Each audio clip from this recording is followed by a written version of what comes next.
This show is sponsored by BetterHelp Online Therapy. Everyone needs to unload to someone who's unbiased and who isn't judging. Visit betterhelp.com/super and unload the stress. Hey, brother! Okay, Ben, so something that's always been a little bit unusual to me is that when Voldemort comes back in Goblet of Fire, he somehow still has his original wand. And this is like a really, really key point in the story because Voldemort and Harry's wands have twin cores, and this is what causes the priori incantatem that allows for Harry to escape. And overcoming this particular obstacle is basically what Voldemort ends up spending the next 3 books working on. It is an enormous inconvenience to him and a giant plot point. But if you will recall, after Voldemort fails to kill Harry as a baby, he becomes this sort of like vapor mist. Or to use his own words, I was less than the meanest ghost. So there's really just no way he could have continued to carry the wand around with him. And since then, he just spends like the next 11 years in the woods in Albania. So again, the question is, how did he get this back? Well, today, find out.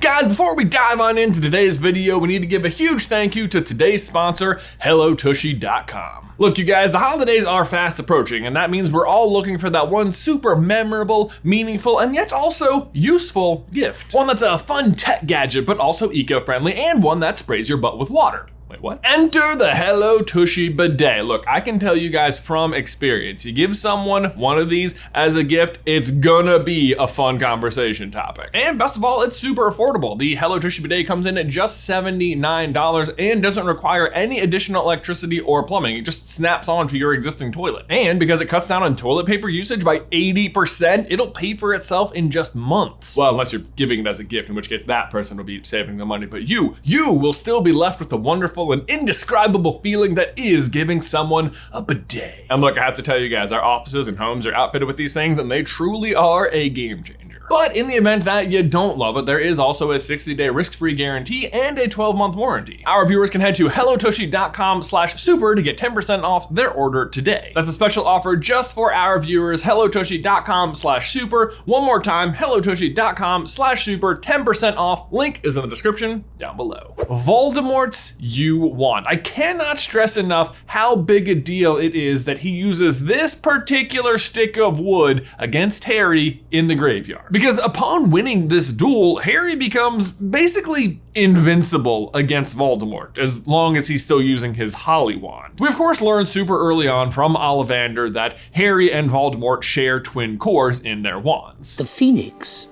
whose tail feather resides in your wand, gave another feather.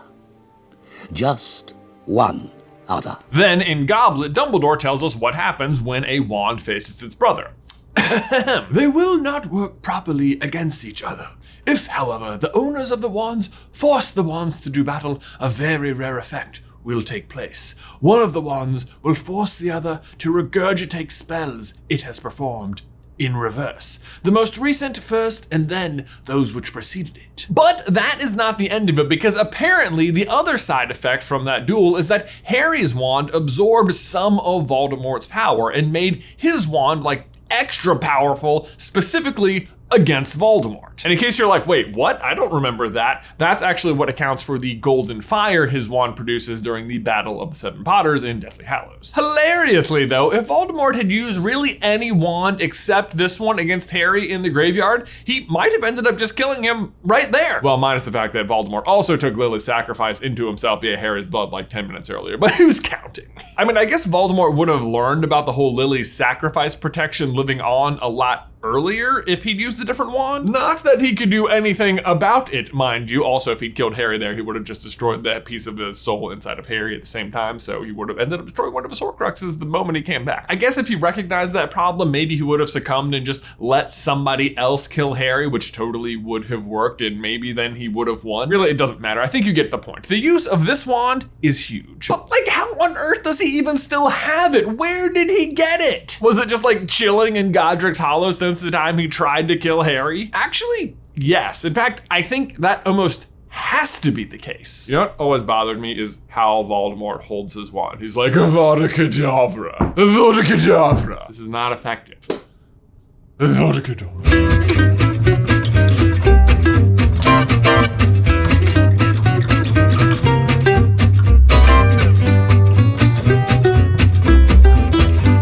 What you're thinking, like, how could the wand have been in Godric's Hollow the entire time? That's ridiculous. Like, the most famous dark wizard of all time meets his downfall in an incredibly famous and mysterious way in a now super famous location, and neither the Ministry or the Order of the Phoenix or his old followers or even just curious bystanders have gone and searched the wreckage to maybe try and find this exact artifact. I agree, it's hard to believe, but I do think it has to be the case, and I think none other than Peter Pettigrew himself is the one to return to the scene of the crime and recover the wand after he flees in Prisoner of Azkaban. Let's look at the facts. First, we know for sure that Voldemort had this wand with him when he tried to kill Harry, when he did murder Lily and James, and that he got it back shortly after reuniting with Wormtail. Not gonna lie, I really like holding the wand while I do the videos, lots of fun gesturing. But we know for sure that Voldemort had this wand at those times because when the wands meet and Priori Incantatem happens,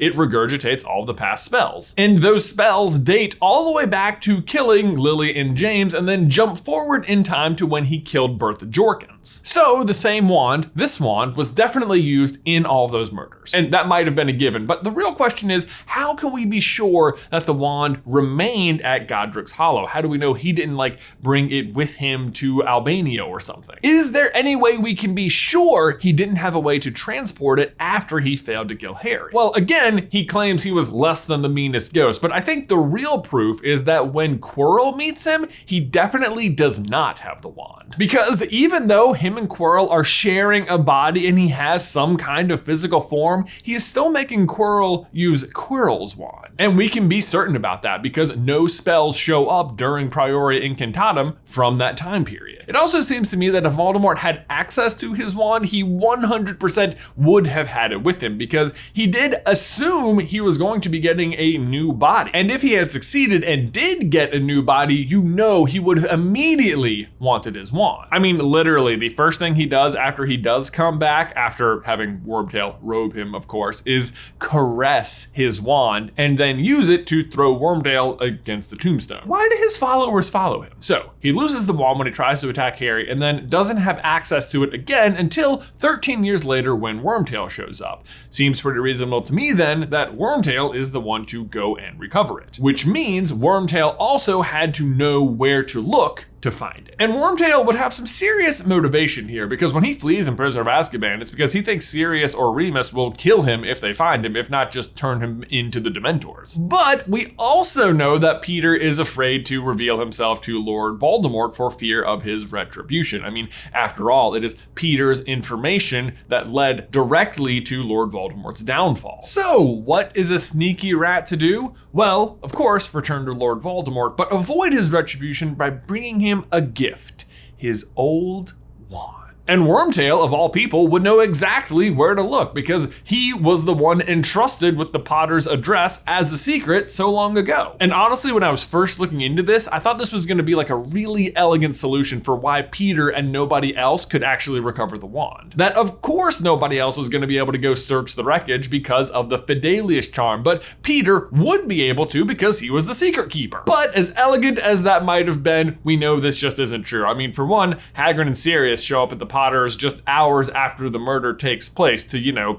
trade a motorcycle and recover Harry himself. Also, apparently, according to the movie, Snape beats both of them there, wanders through the wreckage, hugs Lily's body, and then still leaves Harry there. But that's not canon, that didn't really happen. Plus, later on, when Harry and Hermione stumble upon the scene in Deathly Hallows, the text reads, "He could see it. The Fidelius charm must have died with James and Lily. The hedge had grown wild in the 16 years since Hagrid had taken Harry from the rubble that lay scattered amongst the waist-high grass." But the actual answer for why nobody ended up searching the wreckage which comes a few pages later, and I think is a combination of respect and fear. As Harry and Hermione are admiring the house, a little sign pops out of the ground and reads, "On the spot on the night of 31 October 1981, Lily and James Potter lost their lives. Their son, Harry, remains the only wizard ever to have survived the killing curse. This house, invisible to Muggles, has been left in its ruined state as a monument to the Potters and as a reminder of the violence that tore apart their family. The Ministry, the Order of the Phoenix, and any other curious wizards have